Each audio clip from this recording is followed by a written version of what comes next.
Une convocation à un test de maîtrise du français, reçu après une énième demande de permis de séjour.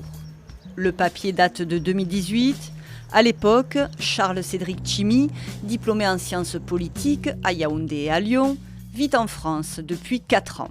Je trouvais cette convocation risible. Je suis né en parlant français. J'étudie en langue française. On me convoque pour faire un test de langue française niveau CM1, quoi.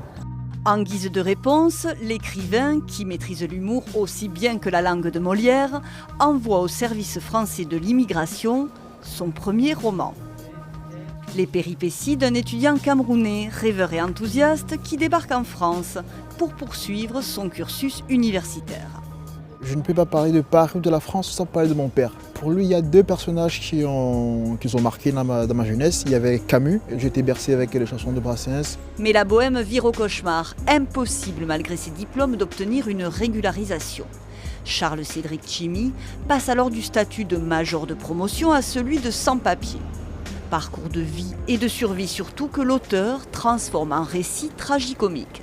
J'étais dans le déni de ma tragédie, de ma souffrance, voilà. Et je pense que ce déni était important justement pour que je tienne le coup. Voilà. Il ne fallait pas que je me voie comme un souffreteux, comme une victime. Est-ce que l'humour, c'est pas une sorte de revanche?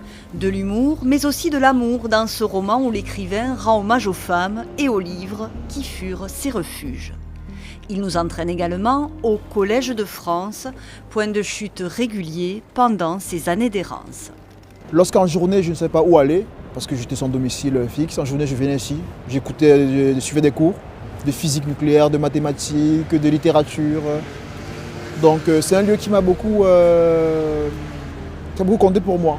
Aujourd'hui, Charles-Cédric Tchimi a jeté l'ancre à Paris, fondé une famille et obtenu un titre de séjour temporaire. Il travaille dès à présent à l'écriture de son 2e roman.